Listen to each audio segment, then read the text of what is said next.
ರೇಣುಕಾಸ್ವಾಮಿ ಕೊಲೆ ಆರೋಪಿ ಆಗಿರುವ ನಟ ದರ್ಶನ್ ನಮ್ಮಣ್ಣ ತಪ್ಪೇ ಮಾಡಿಲ್ಲ, ಆತ ಆಚೆ ಬರಲೇಬೇಕು ಅಂತ ಅವರ ಅಂಧಾಭಿಮಾನಿಗಳು ಇಷ್ಟು ದಿನ ಹೊರಗಡೆ ಇದ್ದು ಅಭಿಮಾನ ಮೆರಿತಾ ಇದ್ರು. ಈಗ ಬಿಗ್ ಬಾಸ್ ಶೋನಲ್ಲೂ ಕೂಡ ಡಿ ಬಾಸ್ ಅಭಿಮಾನಿಗಳು ನೋಡೋದಕ್ಕೆ ಸಿಗ್ತಿದ್ದಾರೆ. ಯಾರವರು ಆ ಕುರಿತ ಒಂದು ರಿಪೋರ್ಟ್ ಇಲ್ಲಿದೆ ನೋಡಿ.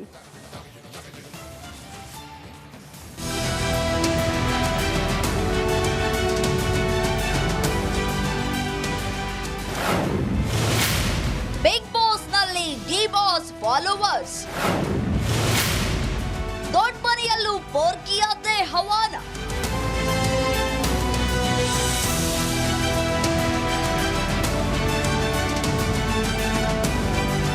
ಕೊಲೆ ಕೊಲೆ ಕೊಲೆ ಈ ಒಂದು ಪದವನ್ನ ಕೇಳಿ ಕೇಳಿ ಸಾಕಾಗೋಗಿದೆ.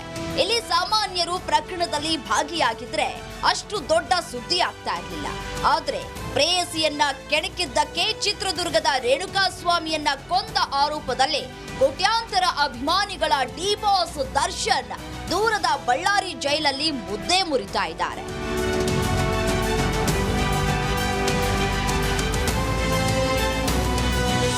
ಕೊಲೆ ಕೇಸ್ನಲ್ಲಿ ಕಂಬಿ ಹಿಂದೆ ಸೇರಿ ದರ್ಶನ್ 100 ದಿನ ಪೂರೈಸಿದ್ದಾರೆ.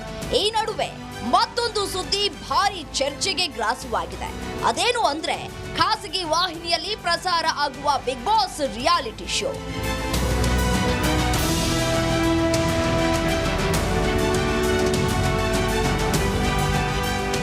ಬಿಗ್ ಬಾಸ್ ರಿಯಾಲಿಟಿ ಶೋ ನಿನ್ನೆಯಿಂದ ಗ್ರ್ಯಾಂಡ್ ಓಪನಿಂಗ್ ಆಗಿದೆ.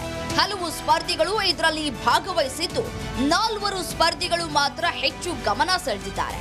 ಅದಕ್ಕೆ ಕಾರಣ ಪೋರ್ಕಿ ಬಾಸ್ ದರ್ಶನ್.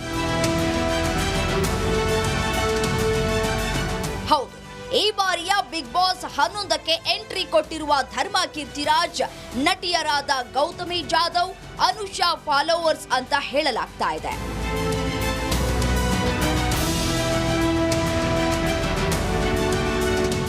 ದರ್ಶನ್ ಅಭಿನಯದ ನವಗ್ರಹ ಸಿನಿಮಾದಲ್ಲಿ ನಟಿಸಿದ ಧರ್ಮ ಕೀರ್ತಿರಾಜ್ ದರ್ಶನ್ ಆಪ್ತರು. ಬಿಗ್ ಬಾಸ್ ಮನೆಗೆ ಎಂಟ್ರಿ ಆಗೋ ಮುನ್ನ ಧರ್ಮ ಕೀರ್ತಿರಾಜ್ ವೇದಿಕೆ ಮೇಲೆ ತೂಗುದೀಪ ಪ್ರೊಡಕ್ಷನ್ಗೆ ಧನ್ಯವಾದ ಹೇಳಿದ್ರು. ಇನ್ನು ಇದೇ ವೇಳೆ ದರ್ಶನ್ ದಿನಕರ್ ಹೆಸರನ್ನ ತೆಗೆದುಕೊಂಡ್ರು.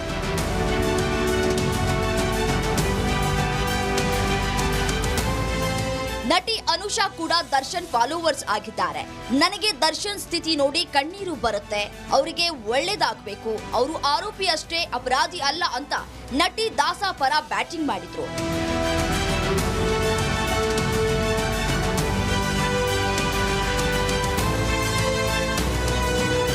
ಬಿಗ್ ಬಾಸ್ ಮನೆಗೆ ನಟಿ ಗೌತಮಿ ಎಂಟ್ರಿ ಆಗಿದ್ದು, ಇವರು ಕೂಡ ದರ್ಶನ್ ಪಕ್ಕಾ ಅಭಿಮಾನಿ ಎನ್ನಲಾಗ್ತಾ ಇದೆ.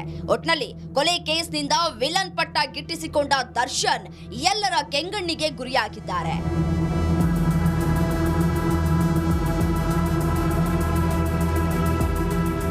Bureau report, Republic Kannada. ಮಾಡಬೇಕಾಗುತ್ತೆ. ಯಾಕಂದರೆ ಇನ್ನೊಬ್ಬರ ಜೊತೆ ಫ್ರೆಂಡ್ಶಿಪ್ ಇಟ್ಕೊಂಡಿದ್ರು ಕೂಡ ಆ ಒಂದು ನೋವನ್ನು ಕೂಡ ಮರೆತು ವಿಜಯಲಕ್ಷ್ಮಿ ಅವರು ಈಗ ದರ್ಶನ್ ಅವರ ಬೆನ್ನಿಗೆ ನಿಂತಿರ್ತಕ್ಕಂಥದ್ದು. ಇಡೀ ರಾಜ್ಯ ಕೂಡ ವಿಜಯಲಕ್ಷ್ಮಿ ಅವರ ಕೆಲಸಕ್ಕೆ ಮೆಚ್ಚುಗೆಯನ್ನು ವ್ಯಕ್ತಪಡಿಸ್ತಾ ಇರ್ತಕ್ಕಂಥದ್ದು ಒಂದು ಕಡೆ. ಆದರೆ ಪ್ರತಿ ಬಾರಿ ದರ್ಶನ್ ಅವರ ಭೇಟಿ ಸಂದರ್ಭದಲ್ಲಿ ಅವರು ಬಂದು ದರ್ಶನ್ ಅವರಿಗೆ ಆತ್ಮಸ್ಥೈರ್ಯವನ್ನು ತುಂಬುತ್ತಾರೆ. ಇನ್ನೊಂದು ವಿಚಾರ ಪ್ರಮುಖವಾಗಿ ಗಮನಿಸಬೇಕಾದ ಸಿ ವಿ ನಾಗೇಶ್ ಅವರು ಇವತ್ತು ದರ್ಶನ್ ಪರ ವಾದವನ್ನ ಮಂಡನೆ ಮಾಡಲಿದ್ದಾರೆ ಅಂತ ಕೂಡ ಹೇಳಲಾಗ್ತಾ ಇತ್ತು. ಆದ್ರೆ ಪ್ರಮುಖವಾಗಿ ಇವತ್ತು ಬೇರೆ ಬೇರೆ ಕೇಸ್ಗಳಲ್ಲಿ ಸಿ ವಿ ನಾಗೇಶ್ ಅವರು ಬ್ಯುಸಿ ಇರುವಂತ ಹಿನ್ನೆಲೆಯಲ್ಲಿ ಅವರು ಇವತ್ತು ಕೋರ್ಟ್ಗೆ ಹಾಜರಾಗ್ತಾರಾ ಇಲ್ವಾ ಅನ್ನೋದೇ ಸದ್ಯಕ್ಕೆ ಇರುವಂತ ಕುತೂಹಲ. ಒಂದು ವೇಳೆ ಸಿ ವಿ ನಾಗೇಶ್ ಅವರು ಇವತ್ತು ಕೋರ್ಟ್ಗೆ ಹಾಜರಾಗಿ CCH 57 ನಲ್ಲಿ ಇವತ್ತು ವಿಚಾರಣೆ ಕೂಡ ನಡೆಯುವಂತ ಹಿನ್ನೆಲೆಯಲ್ಲಿ ದರ್ಶನ್ ಪರ ವಕೀಲರಾಗಿರುವಂತಹ ಹಿರಿಯ ವಕೀಲ ಸಿ ವಿ ನಾಗೇಶ್ ಅವರು ಒಂದು ವೇಳೆ ಹಾಜರಾಗಿ ವಾದವನ್ನ ಮಂಡನೆ ಮಾಡಿದ್ದೆ ಆದ್ರೆ ಪ್ರಮುಖವಾಗಿ ಒಂದಷ್ಟು ವಿಚಾರಗಳನ್ನ ಕೂಡ ಅವರು ಸಿದ್ಧತೆಯನ್ನ ಮಾಡ್ಕೊಂಡಿದ್ದಾರೆ. ನೋಡಿ, ಇಲ್ಲಿ ಪ್ರಮುಖವಾಗಿ ಚಾರ್ಜ್ ಶೀಟ್ ನಲ್ಲಿ ಉಲ್ಲೇಖ ಆಗಿರುವಂತಹ ಅಂಶಗಳನ್ನ ಮುಂದಿಟ್ಟುಕೊಂಡು ಅದರ ಮೇಲೆ ಅವರು ತಮ್ಮ ವಾದವನ್ನ ಕೂಡ ಮಂಡನೆ ಮಾಡಲಿದ್ದಾರೆ. ಒಂದು ಕಡೆ ಮತ್ತೊಂದು SPP ಕೂಡ ಸ್ಪೆಷಲ್ ಪಬ್ಲಿಕ್ ಪ್ರಾಸಿಕ್ಯೂಟರ್ ಕೂಡ ಇವತ್ತು ವಿಚಾರಣೆಗೆ ಹಾಜರಾಗೋದು ಬಹುತೇಕ ಅನುಮಾನಗಳು ಅಂತ ಕೂಡ ಹೇಳಲಾಗ್ತದೆ. ಹಾಗಾಗಿ ಒಂದು ವೇಳೆ ಇಬ್ಬರಲ್ಲಿ ಯಾರಾದರೂ ಒಬ್ರು ಅಲ್ಲಿ ಗೈರಾಗಿದ್ರು ಕೂಡ ಒಬ್ಬರ ವಾದವನ್ನ ಆಲಿಸಿ ಇನ್ನೊಬ್ಬರ ಪ್ರತಿವಾದವನ್ನ ಆಲಿಸೋದಕ್ಕೆ ಕೋರ್ಟ್ ಅಜ್ಜನ್ನ ಮಾಡಬಹುದು, ಅಂದ್ರೆ ವಿಚಾರಣೆಯನ್ನ ಮುಂದೂಡಬಹುದು. ಅಥವಾ ಇಬ್ಬರು ವಕೀಲರು ಅಂದ್ರೆ ಒಂದು ಕಡೆ ದರ್ಶನ್ ಪರ ಹಿರಿಯ ವಕೀಲ ಆಗಿರುವಂತಹ ಸಿ ವಿ ನಾಗೇಶ್ ಅವರು ಒಂದು ವೇಳೆ ವಿಚಾರಣೆಗೆ ಅಂದ್ರೆ ವಾದವನ್ನ ಮಂಡನೆ ಮಾಡೋದಕ್ಕೆ ಹಾಜರಾಗದೇ ಇದ್ರೆ ಅಥವಾ ಸ್ಪೆಷಲ್ ಪಬ್ಲಿಕ್ ಪ್ರಾಸಿಕ್ಯೂಟರ್ ಕೂಡ ಹಾಜರಾಗದೇ ಇದ್ರೆ ಅಂದ್ರೆ ಇವತ್ತಿನ ಜಾಮೀನು ಅರ್ಜಿ ವಿಚಾರಣೆಯನ್ನ ಮುಂದೂಡುವಂತ ಸಾಧ್ಯತೆಗಳು ದಟ್ಟವಾಗಿ ಕಂಡು ಬರ್ತಾ ಇದೆ. ನೋಡಿ, ಒಂದಷ್ಟು ಟೆಕ್ನಿಕಲ್ ಪಾಯಿಂಟ್ಗಳನ್ನ ಇಟ್ಟುಕೊಂಡು ಪವಿತ್ರ ಗೌಡ ಪರ ವಕೀಲರು ಹಾಗೆ ದರ್ಶನ್ ಪರ ವಕೀಲರು ಕೂಡ ವಾದವನ್ನ ಮಂಡನೆ ಮಾಡೋದಕ್ಕೆ ಒಂದಷ್ಟು ಸಿದ್ಧತೆಯನ್ನ ಕೂಡ ಮಾಡ್ಕೊಂಡಿದ್ದಾರೆ. ನೋಡಿ, ಚಾರ್ಜ್ ಶೀಟ್ ನಲ್ಲಿ ಒಂದಷ್ಟು ಅಂಶಗಳನ್ನ ಕೂಡ ಗಮನಿಸ್ತಾ ಹೋಗೋದಾದ್ರೆ ಅಲ್ಲಿ ಪ್ರಮುಖವಾಗಿ ರೇಣುಕಾ ಸ್ವಾಮಿನ ಚಿತ್ರದುರ್ಗದಿಂದ ಅಲ್ಲಿಂದ ಕರ್ಕೊಂಡ್ಬಂದು ಪಟ್ಟಣಗೆರೆ ಶೆಡ್ ನಲ್ಲಿ ಇರಿಸಿ ಆತನ ಮೇಲೆ ಒಂದಷ್ಟು ಹಲ್ಲೆನ ಕೂಡ ಮಾಡಲಾಗಿರುತ್ತೆ. ಅದಾದ ಬಳಿಕ ಪವಿತ್ರ ಗೌಡಳನ್ನ ದರ್ಶನ್ ಅವರು ಕರ್ಕೊಂಬಂದ ಬಳಿಕ ಈ ತರ ನನಗೆ ಅಸಭ್ಯವಾಗಿ ಮೆಸೇಜ್ ಅನ್ನ ಕಳಿಸಿದ್ದು ಅಂತೇಳಿ ಆಕೆ ಒಂದೇಟನ್ನ ಹೊಡೆದಿದ್ದಾಳೆ ಅಂತೇಳಿ ಜಾಮೀನ್ ಸಬಾಸ್ಟಿನ್ ಕೂಡ ಒಂದಷ್ಟು ವಾದವನ್ನ ಮಂಡನೆ ಮಾಡಬಹುದು. ಇದು ಪವಿತ್ರ ಗೌಡ ವಿಚಾರ ಆದ್ರೆ, ಮತ್ತೊಂದು ಕಡೆ ದರ್ಶನ್ ಪರ ವಕೀಲರು ಯಾವೆಲ್ಲ ಅಂಶಗಳನ್ನ ಅಲ್ಲಿ ಉಲ್ಲೇಖ ಮಾಡಬಹುದು ಅಂತ ಹೇಳಿ ಗಮನಿಸ್ತಾ ಹೋಗೋದಾದ್ರೆ, ನೋಡಿ ಚಾರ್ಜ್ ಶೀಟ್ ನಲ್ಲಿ ಹೇಳಿರುವಂತೆ ನೋಡಿ ರೇಣುಕಾ ಸ್ವಾಮಿಯನ್ನ ಕರ್ಕೊಂಡು ಬರ್ತಾರೆ. ರೇಣುಕಾ ಸ್ವಾಮಿಯನ್ನ ಕರ್ಕೊಂಡ್ಬಂದ ವಿಚಾರವನ್ನ ದರ್ಶನ್ ಅವ್ರಿಗೆ ತಿಳಿಸ್ತಾರೆ. ದರ್ಶನ್ಗೆ ತಿಳಿಸ್ತಾ ಇದ್ದಂತೆ ಪವಿತ್ರ ಗೌಡರನ್ನ ಕರ್ಕೊಂಡ್ಬಂದಾದ್ಮೇಲೆ ದರ್ಶನ್ ಕೂಡ ಒಂದು ಡೇಟನ್ನ ಹೊಡೆದಿರೋದಾಗಿ ಅಲ್ಲಿ ತಪ್ಪನ್ನು ಒಪ್ಕೊಂಡಿದ್ದಾರೆ. ಆದ್ರೆ ಆ ದರ್ಶನ್ ಅವರು ಹಾಗೂ ಪವಿತ್ರ ಗೌಡ ಇದ್ದಂತ ಸಂದರ್ಭದಲ್ಲಿ ರೇಣುಕಾ ಸ್ವಾಮಿ ಸಾವಿಗೀಡಾಗಿರ್ಲಿಲ್ಲ. ದರ್ಶನ್ ಮತ್ತು ಪವಿತ್ರ ಗೌಡ ಅಲ್ಲಿಂದ ತೆರಳಿದ ಬಳಿಕ ಈ ಪ್ರದೋಷ್ ಆಗಿರ್ಬೋದು, ವಿನಯ್ ಆಗಿರ್ಬೋದು, ಇವರೆಲ್ಲರೂ ಸೇರ್ಕೊಂಡು ಮತ್ತೊಮ್ಮೆ ಆತನಿಗೆ ಹಲ್ಲೆಯನ್ನ ಮಾಡಿ ಆ ಬಳಿಕ ಆತ ಸಾವಿಗೀಡಾಗಿದ್ದ ಅನ್ನೋದು ಚಾರ್ಜ್ ಶೀಟ್ ನಲ್ಲಿ ಉಲ್ಲೇಖ ಆಗಿರುವಂತಹ ಅಂಶಗಳು.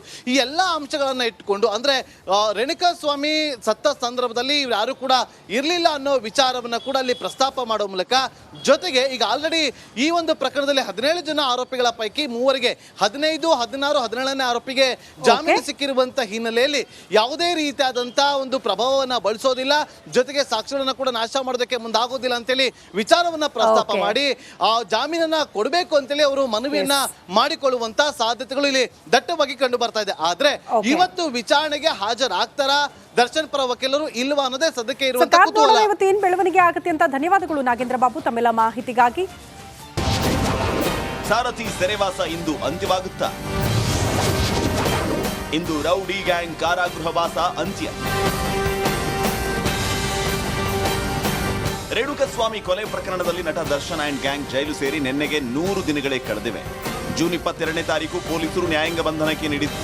ಪರಪ್ಪನಗ್ರಹಾರ ಜೈಲಲ್ಲಿ 68 ದಿನಗಳ ಕಾಲ ಕಳೆದ ದಾಸ ವಿಲ್ಸನ್ ಗಾರ್ಡನ್ ನಾಗನ ಜೊತೆ ಕಾಣಿಸಿಕೊಂಡು ರಾಜಾತಿಥ್ಯ ಪಡೆದು ಭಾರಿ ಸದ್ದು ಮಾಡಿದ್ರು. ಈ ಹಿನ್ನೆಲೆ ದರ್ಶನ್ ಸೇರಿದಂತೆ ಹಲವು ಆರೋಪಿಗಳನ್ನ ರಾಜ್ಯದ ವಿವಿಧ ಕಾರಾಗೃಹಗಳಿಗೆ ಶಿಫ್ಟ್ ಮಾಡಿದ್ರು. ಅಲ್ಲಿಂದ ಬಳ್ಳಾರಿಗೆ ಶಿಫ್ಟ್ ಆದ ದರ್ಶನ್ 32 ದಿನ ಕಳೆದಿದ್ದಾರೆ.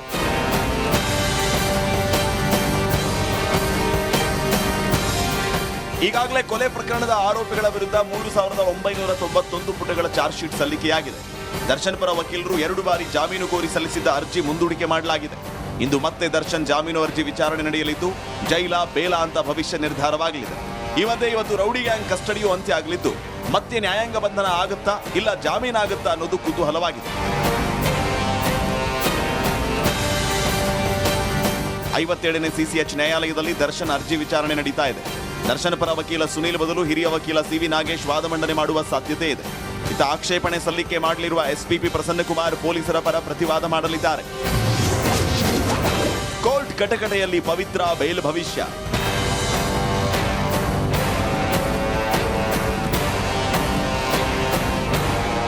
ಕಳೆದ ಬಾರಿ ಜಾಮೀನು ಅರ್ಜಿ ವಿಚಾರಣೆ ವೇಳೆ ಪವಿತ್ರ ಪರ ವಕೀಲ ಟಾಮಿ ಸೆಬಾಸ್ಟಿಯನ್ 57ನೇ ಸಿಸಿಎಚ್ ಕೋರ್ಟ್ ಅಲ್ಲಿ ಸ್ಟ್ರಾಂಗ್ ಆಗಿ ವಾದ ಮಂಡಿಸಿದ್ದಾರೆ.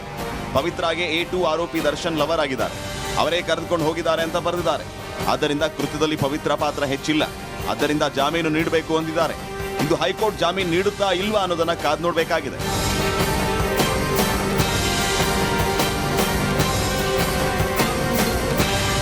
ದರ್ಶನ್ ಪವಿತ್ರ ಅಲ್ಲದೆ ಇನ್ನಿಬ್ಬರು ಆರೋಪಿಗಳಾದ ಲಕ್ಷ್ಮಣ್ ಹಾಗೂ ರವಿಶಂಕರ್ ಜಾಮೀನು ಅರ್ಜಿ ವಿಚಾರಣೆಯೂ ಕೂಡ ಇಂದು ನಡೆಯಲಿದೆ. ಅತ ಪ್ರದೋಷ್ ಹಿಂಡಲ್ಗಾ ಜೈಲಿಗೆ ಶಿಫ್ಟ್ ಮಾಡಿದ್ದನ್ನ ಪ್ರಶ್ನೆ ಮಾಡಿದ್ರು. ಇಂದು ಈ ಅರ್ಜಿಯ ವಿಚಾರಣೆ ನಡೆಯಲಿದೆ. Nagaraj, crime bureau, republic Kannada.